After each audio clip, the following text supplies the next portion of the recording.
নমস্কার।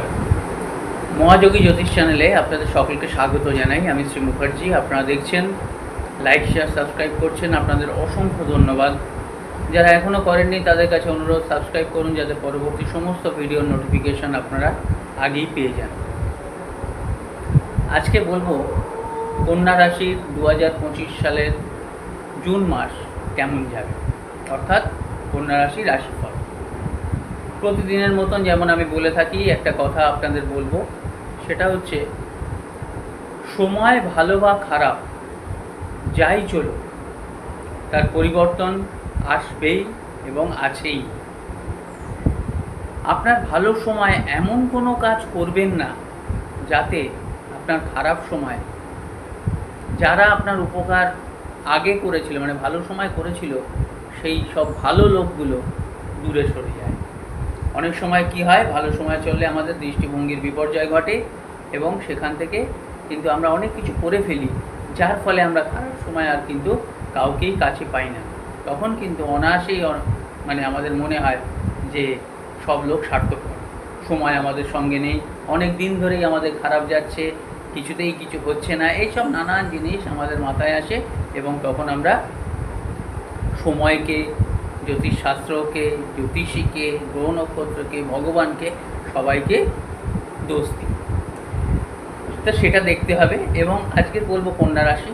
কন্যা রাশি কী আছে? কন্যা রাশির কিন্তু আপনার ষষ্ঠ স্থানে রাহু, সপ্তমে শনিদেব, অষ্টমে শুক্র, নবমে রবি বুধ, দশমে বৃহস্পতি, একাদশে মঙ্গল এবং দ্বাদশে কেতু। কন্যা রাশির ক্ষেত্রে কিন্তু 3টে নক্ষত্র আছে, সব জায়গায় 3টে নক্ষত্র আছে। কন্যা রাশির ক্ষেত্রে কি কি আছে? 12, 13, 14, অর্থাৎ উত্তর ফল্গুনী, হস্তা এবং চিত্রা, রবি, চন্দ্র, মঙ্গল, এই 3টে নক্ষত্রের অধিপতি। আমি সমস্ত ভিডিওয়ে বলছি, আবার বলছি যে নক্ষত্রপতি, অর্থাৎ ধরুন আপনার কন্যা রাশিতে চন্দ্রের পরের পাশে 13 লেখা আছে। এবার তার মানে কি? 13 মানে চন্দ্রের অধিপতি। তাহলে কন্যা রাশির ক্ষেত্রে ধরুন এবার কন্যা রাশিতে আপনার চন্দ্র আছে, সঙ্গে আপনার রাহুর দৃষ্টি আছে, মানে চন্দ্র কি হলো না, রাহুর দৃষ্টিতে পড়ে গেল। বা চন্দ্র রাহু এই যে গ্রহণ দোষ তখনই হয় যখন নক্ষত্র এক হয়। এবং জানবেন, অশুভ গ্রহ যদি আপনার একই সঙ্গে ঘরে থাকে, সেই ঘরটা খারাপ হয় না, কারণ কেউ এরমভাবে দৃষ্টি দেয় না এবং নিজের ঘর কেউ খারাপ করে না। যেখানে দৃষ্টি দিচ্ছে, ধরুন আপনার কন্যা রাশিতেই চন্দ্র রাহু আছে, গ্রহণ দোষ না, না, একদম না। দেখতে হবে চন্দ্র রাহু এক নক্ষত্রে আছে কিনা, সেই নক্ষত্রপতি কেমন আছে, এবং রাহুর ওপর যদি বৃহস্পতির দৃষ্টি থাকে, ধরুন বৃহস্পতি আছে আপনার মীন রাশি কেতুর সঙ্গে, তাহলে সেটা অনেকটাই ভালো ফল দেবে। আপনার অন্য কারণে হচ্ছে, দশা অন্তর্দশা, প্রত্যন্তর দশা, কর্ম, ফল, বাস্তু, অন্য গ্রহ, অন্য কারণে হচ্ছে, এটা দেখতে হবে। সেই কারণেই নিজেদের ইন্ডিভিজুয়াল হরোস্কোপটা যদি মনে করেন, একবার বিচার করিয়ে নিতে পারেন। অনলাইন অফলাইন কনসালটেন্সির জন্য যোগাযোগও করতে পারেন। বাস্তুও একটা দায়িত্ব বর্তায় বাস্তু। আসি এবারে কন্যা রাশি। কন্যা রাশির যে স্বাস্থ্য সম্পর্কে যেটা আমি আজকে বলবো, সেটা হচ্ছে, প্রথম কথা, কন্যা রাশির অধিপতি কে? বুধ। তাহলে বুধ কোথায় আছে না, প্রথমে দেখতে হবে বুধ হচ্ছে নবমে আছে। তাহলে বুধ যদি নবমে থাকে, সেই নবমের বুধ কী অবস্থায় আছে সেটা দেখতে হবে, কী নক্ষত্র আছে সেটা দেখতে হবে। এবং দেখা যাচ্ছে যে আস্তে আস্তে কিন্তু এই বুধের ক্ষেত্রে রবি যখনই 15ই জুন আপনার ঘর চেঞ্জ করবে এবং 6ই জুন যখন বুধ চেঞ্জ করবে, কারণ এখানে 3টে গ্রহের কিন্তু খুব বড় বড় আপনার পরিবর্তন আছে। একটা হচ্ছে শুক্র, একটা হচ্ছে মঙ্গল এবং একটা হচ্ছে বুধ।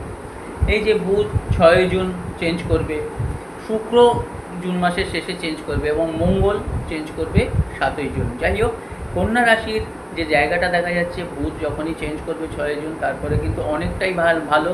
তার আগে কি একটা ডেন্টাল প্রবলেম হবে, তার আগে কি হবে একটা অ্যালার্জি, এবং আরেকটা জায়গা দেখবেন কিছু কিছু সময় কিন্তু আপনার মাথা গরম হয়ে যাবে, রাগ এসে যাবে, সেই কারণে বিপির কিন্তু একটা প্রবলেম হবে। এই জায়গাগুলোয় আপনি সাবধানে থাকবেন, তাহলেই দেখবেন সেরকম কিছু আপনাদের চিন্তা হবে না। এবার আসি আমি বিদ্যাক্ষেত্রে। বিদ্যাক্ষেত্রে কি না, ফিফথ লর্ডকে কন্যা, তুলা, বৃশ্চিক, ধনু, মকর। ফিফথ হচ্ছে শনিদেব। তা শনিদেব কোথায় আছেন? সপ্তমে আছে। এখানে কি হবে না, মঙ্গল কিন্তু এখানে বসে আছে কোথায় দেখতে হবে, কারণ প্রতিটা ভাবের ভাব আছে, ভাবন ভাব আছে। তাহলে পঞ্চম যদি হয় কন্যা, তুলা, বৃশ্চিক, ধনু, মকর, তাহলে মকরের একাদশ কি? বৃশ্চিক। তাহলে একাদশপতিকে মঙ্গল। তাহলে তার প্রাপ্তিটা কি হবে না, মঙ্গল কোথায় আছে? নিচস্থ আছে। সেখানে মঙ্গল কি হবে না, মঙ্গল কিন্তু চেঞ্জ করছে 7ই জুন। এবার মঙ্গল দ্বাদশে আসবে, দ্বাদশ ঘরটা ভালো না, কিন্তু সেই জায়গার থেকে কিন্তু আপনার ব্যাপারটা হলো কি, যে নিচস্থ জায়গাটা কিন্তু অনেকটাই রেয়াই হবে। এই জায়গার থেকে এইভাবে পুঙ্খানুপুঙ্খ বিচার করার মানে দরকার হয়, এবং সেখানে যখন আছে তখন কিন্তু আপনার জানবেন এখান থেকে আস্তে আস্তে অনেকটাই ভালো হবে। হ্যাঁ, আপনার জন্মকালীন মঙ্গল কিভাবে আছে সেটা দেখতে হবে, জন্মকালীন বুধ কীভাবে আছে সেটা দেখতে হবে, এবং শনিদেব, রাহু, দশা, অন্তর্দশা, দশাপতি, এই যে অনেকগুলো টেকনিক্যাল ম্যাটার আছে। ওভারঅল এটা ইন জেনারেল। ওই জন্য অনেকে বলেন আমার এত সাল থেকে তো বাজেই যাচ্ছে, কেন যাচ্ছে সেটা দেখতে হবে, তার জন্য অনেক কিছু বিচারের প্রয়োজন। এবার আসবো আমরা প্রেমের ক্ষেত্রে। তাহলে প্রেমটা কী হবে না, প্রেম যেটা দেখা যাচ্ছে, প্রেমের কিন্তু ভালো সুযোগ আসবে, কিন্তু 7ই জুনের পর থেকে আরও ভালো। এবং এখানে কিন্তু একটা স্যাটিসফ্যাকশান, একটা ডিসস্যাটিসফ্যাকশান কাজ করবে। ডিসস্যাটিসফ্যাকশান কেন কাজ করবে না, কিছু কিছু জায়গায় এক্সপেকটেশান বেড়ে যাবে, কিন্তু এক্সপেকটেশান তেমন কিছু হবে না।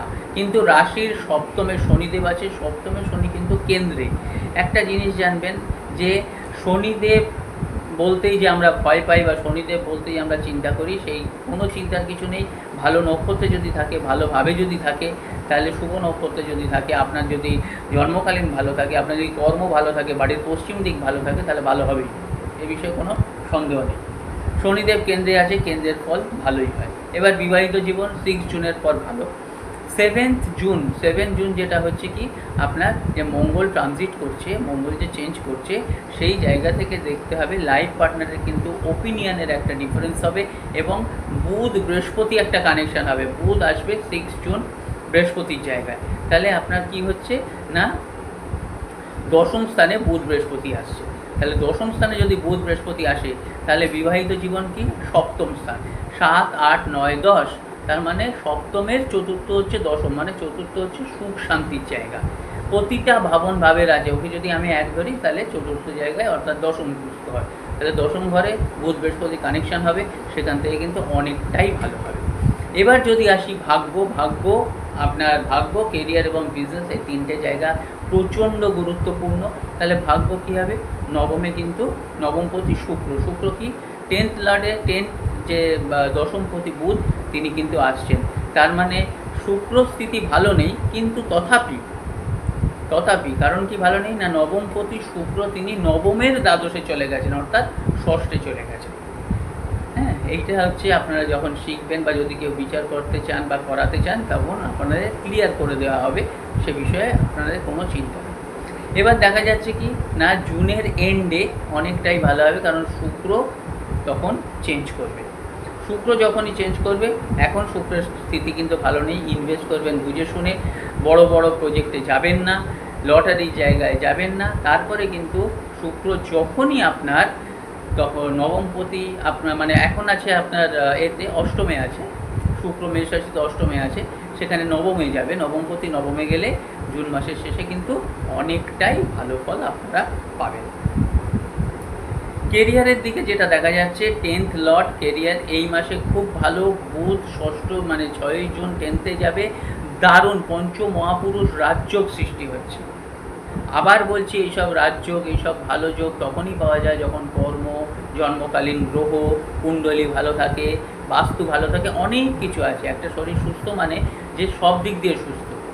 আমি ভালোই আছি কিন্তু আমার ব্যাক পেন আছে, এটা কিন্তু সুস্থতা নয়। বুঝলাম, ওভারঅল সুস্থ হতে গেলে আপনাদের একবার গ্রহ নক্ষত্র আপনাদের রেসপেক্টিভলি দেখিয়ে নেওয়া উচিত। তাহলে এই রাজযোগগুলো আপনারা পাবেন, এবং কর্ম কি কর্পোরেট লেভেলে আপনাদের জব হবে, আপনাদের দায়িত্ব বাড়বে, সাকসেস হবে। কিন্তু এবার যদি সব কিছুই ভালো, কিন্তু কুণ্ডলী যদি আপনার সাপোর্ট না করে, জন্মকুণ্ডলী যদি সাপোর্ট না করে, তাহলে কিন্তু আপনাদের এইগুলোর থেকে অনেকটাই বঞ্চিত হতে হবে। সেই কারণে কি আপনাদের ইনকাম ভালো, বিজনেস ভালো, মাল্টিপল বিজনেস হবে, খুব ভালো ফল দেবে। আপনারা কি করবেন, আপনারা একটা বলে দিই, মঙ্গলবার দিন আপনারা যে মুগ কড়াই আছে, সবুজ মুগ কড়াই, সেটা ভিজিয়ে রাখবেন, বা তড়কা ডাল যেটা বলে ভিজিয়ে রাখবেন। বুধবার দিন পাখিদের খাওয়াবেন বাড়ির বাউন্ডারির বাইরে। এটা উপায় হলো। এবার এইটা নয় যে আমার বিশাল একটা বড় জীবনে গর্ত আছে, বা কর্মজীবনে কিছু একটা আক্ষেপ আছে, বা আফসোস আছে, বা সেই জায়গা থেকে আমার কোনো কিছু একটা কৃতকর্ম খারাপ আছে, আমি ছোট্ট একটা উপায় করে সেটা ঠিক হয়ে যাবে, সেটা নয়। সুতরাং আপনারা মানে যথেষ্ট কি বলবো, শিক্ষিত, দায়িত্ববান সব আমার দর্শক বন্ধুরা, আপনারা নিজেরা ঠিক করুন আপনারা কী করবেন। কারণ গ্রহ নক্ষত্র কথা বলে। এখানে প্রচুর কন্যা রাশি আছে, 12টা রাশি নিয়ে বলবো, প্রচুর কয়েক কোটি কন্যা রাশি আছে। এবার সেই ক্ষেত্রে আপনাদেরও যদি সেরকম বেঞ্চমার্ক হতে হয়, আপনাদের একটা জায়গায় যেতে হয়, যতটা আপনাদের ভাগ্যে আছে, কর্মে আছে, সেটা যদি পেতে চান, পুঙ্খানুপুঙ্খ বিচার, স্পেসিফিক সলিউশন, সেই জায়গা থেকে যোগাযোগ করতে পারেন। অনলাইন অফলাইন কনসালটেন্সির জন্য যোগাযোগ করতে পারেন, যদি শিখতে চান যোগাযোগ করতে পারেন। যদি এই ভিডিও ভালো লাগে, লাইক, শেয়ার এবং কমেন্ট নিশ্চয়ই করবেন, যেটা যেমনভাবে আপনাদের মনে হচ্ছে সেইভাবে করবেন, এবং সাবস্ক্রাইব করতে ভুলবেন না। নমস্কার, ধন্যবাদ, ভালো থাকবেন।